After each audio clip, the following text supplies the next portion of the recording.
So you can tell this is a podcast designed for nerds because the first question is very nerdy, which is the type of questions I love the most. So thank you very much for this.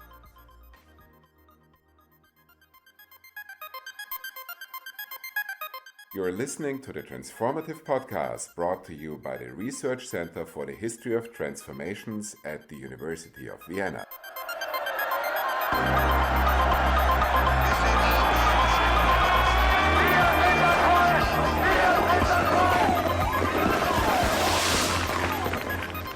So hello and welcome to the Transformative Podcast with me, Rosamund Johnston.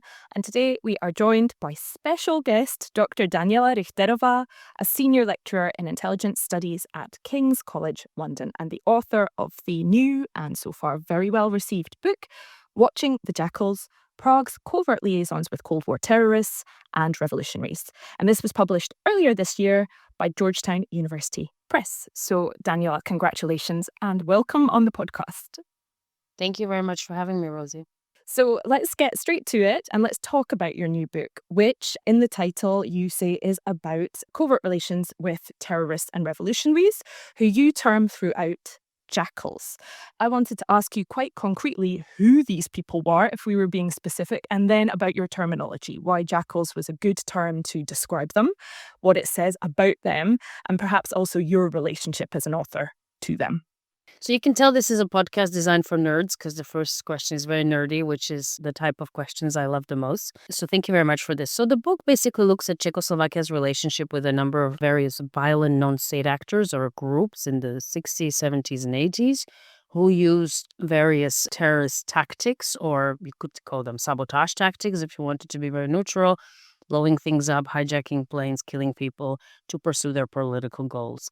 And I look mostly at the Palestinian Liberation Organization, the PLO, which was for most of its life during the Cold War led by someone called Yasser Arafat. And I look at various factions within the PLO, the one he led, which is called Fatah, but I also look at a couple of other ones which were significant and played a role in international Palestinian politics, but also various terrorist attacks. And then I also look at these two enfants terribles, kind of like renegades of the movement, who later on created their own terrorist outfits, and one of them was called Carlos the Jackal, a Venezuelan man who became associated with the Palestinians through a complicated life story. And then someone called Abu Nidal, who is maybe less known than Carlos the Jackal, but he basically set up what was the most lethal terrorist organization of the late Cold War era. So it's these sort of groups I look at, and they're quite diverse, and Czechoslovakia's relationship with them was quite diverse. With some of these groups, Czechoslovakia created a liaison, supported them. With others, kind of watched them, try to manipulate them, try to infiltrate them. And with a handful of these, it tried to push them out, get them out of their territory. It was afraid of them. So there was a whole spectrum of approaches. And I decided to call them jackals for a number of reasons. One was, as you can tell from the title of the book, I don't think all of these people are terrorists, and they're not all revolutionaries. It's very complicated terrain. There's thousands of books written about who's a terrorist and who's not, and I didn't want to write another one. So I make it quite clear in the introduction to the book that if I use the word terrorism or terrorist, this refers to tactics typically used by terrorist groups. So again, sabotage tactics, basically.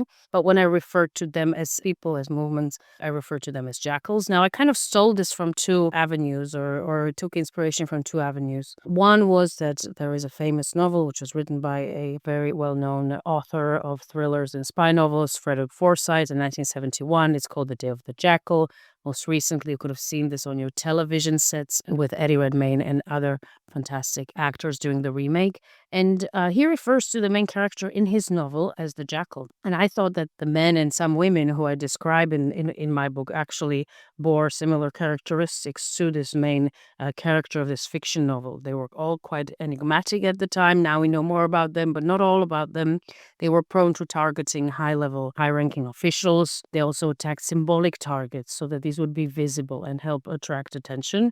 And they also were quite feared by very powerful governments. So I think that there was overlap with that main character there. Also, jackals helped me escape the very, tongue-twisting, violent non-state actor term and the terms, or using the terms terrorists and revolutionaries together at all times. But I also think that there was some overlap between how these groups behaved and between wild jackals, because they, were quite territorial or can be quite territorial about their beliefs. And so were these Cold War jackals. They chose their targets with a lot of precision. I described that in the book. I described these tactics and how they chose their targets. And then they also attacked in packs. So I kind of, so I took inspiration from zoology and from Frederick Forsyth. And we arrived at calling these groups and actors jackals. So these are quite eclectic inspirations that are, coming together in the book.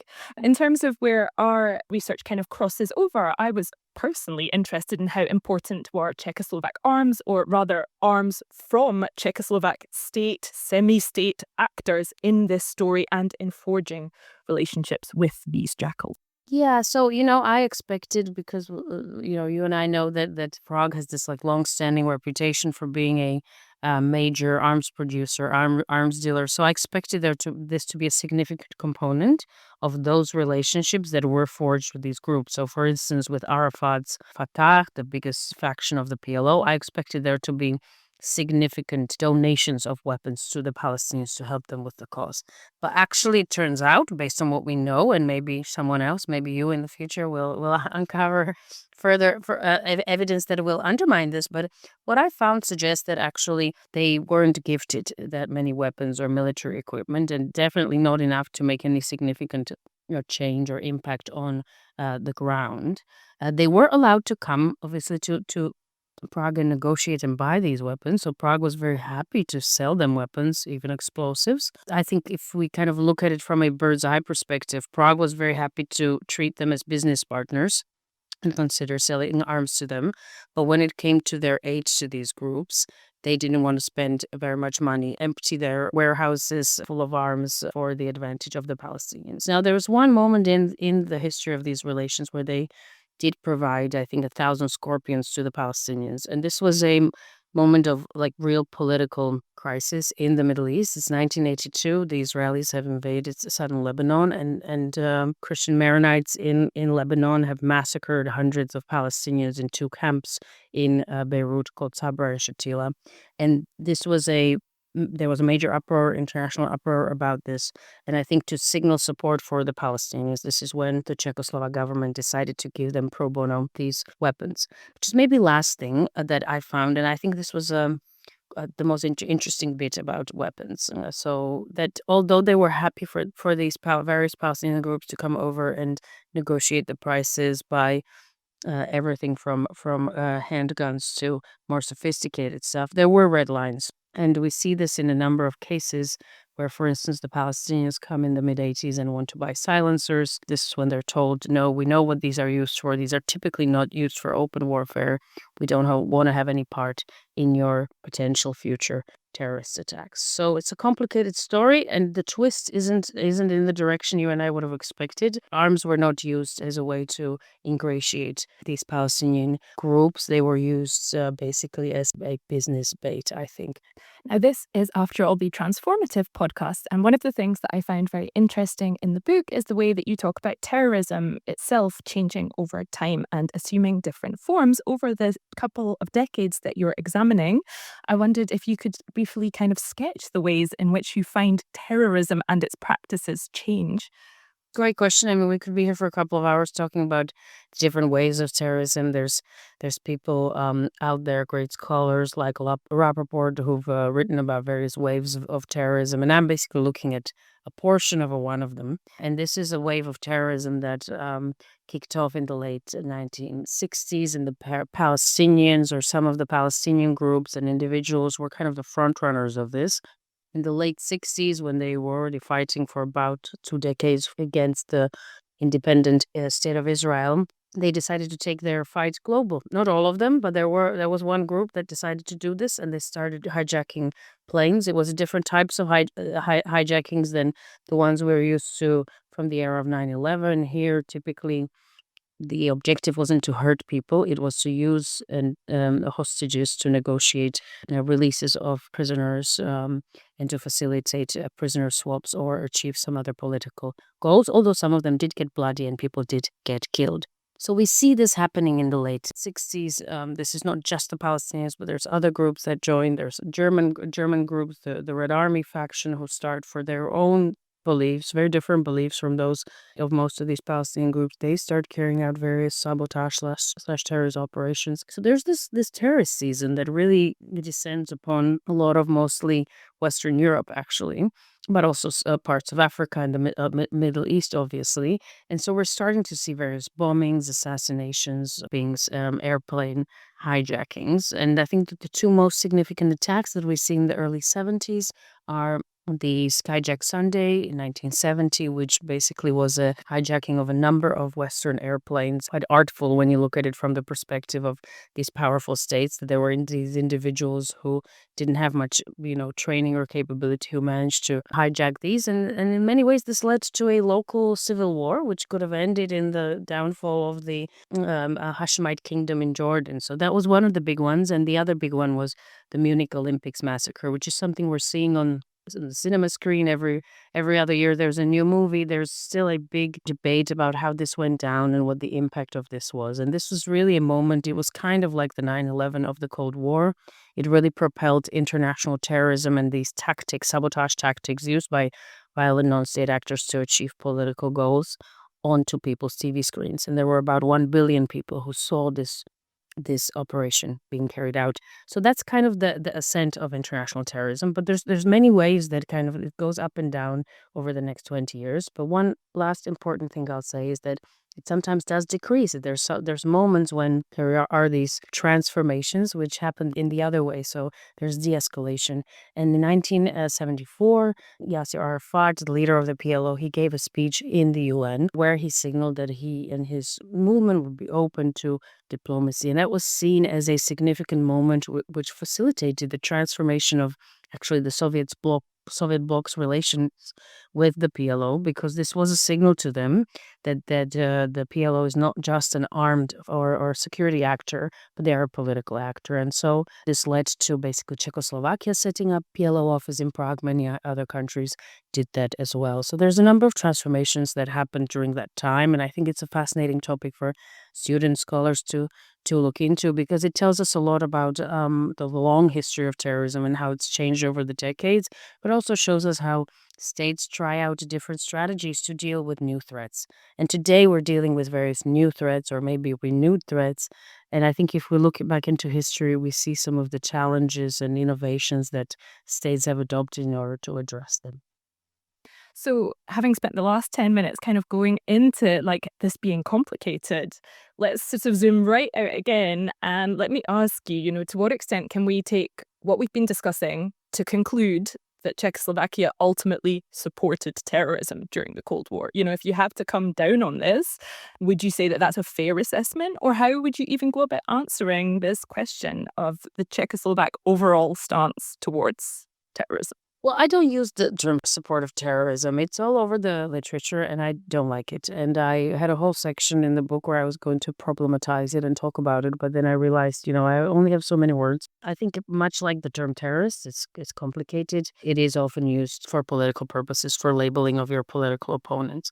Overall, I would say that, if the question is whether Prague helped design or plan any terrorist events with these groups, or knew about the plans and decided to give them weapons to carry this out, I haven't found any evidence of this. So if you want to use the term, then I would say there wasn't any direct support for terrorism with the intention of achieving success in the terrorist endeavors of these jackals.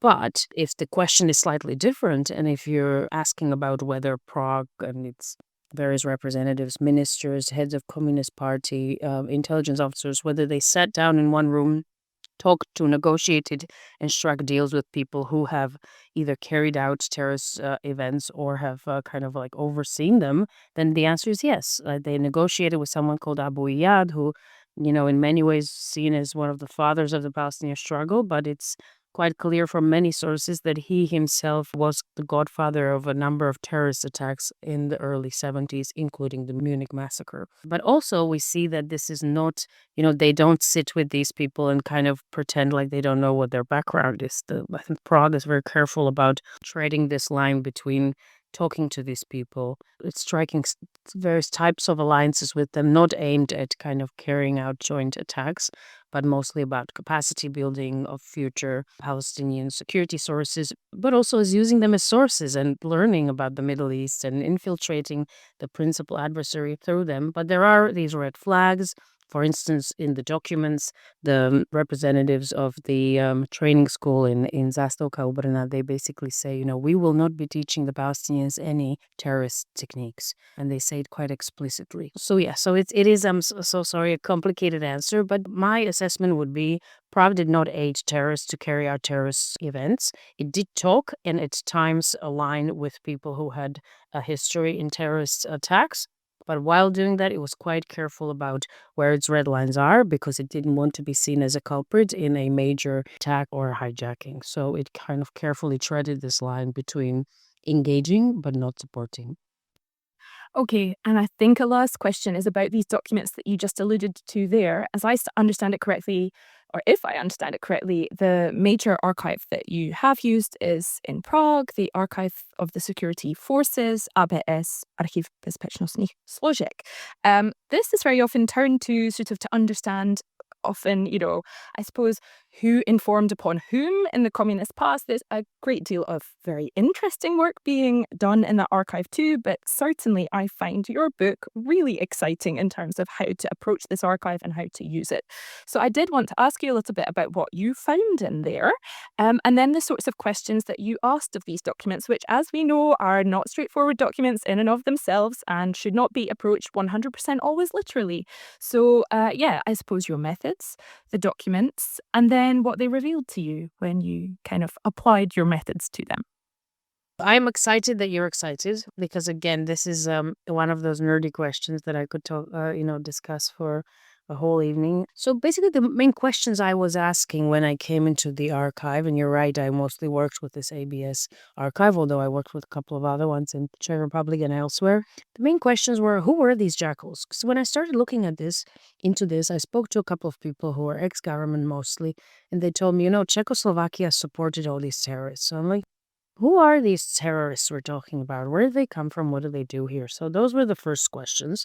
Then the second set of questions was about Prague's relationship with them. So what was Prague's take on these groups? Who did they actually want to align with and who did they want to push out? And how did this develop over time, right? What was the transformation? How did this relationship transform? And the third set of questions was, where were Prague's red lines? Like, what were the difficult conversations which had to have been had with these groups, or maybe within the STB, the State Security Service, or the Communist Party, or other bits of government? And so it was fun getting into these archives because we are very lucky because there's an abundance of documents. I think the main issues are two, is the actual volume, like how do you find the needle in the haystack? And also they're quite serpentine, like they don't always give you the exact answer to this. How did this relationship change over time?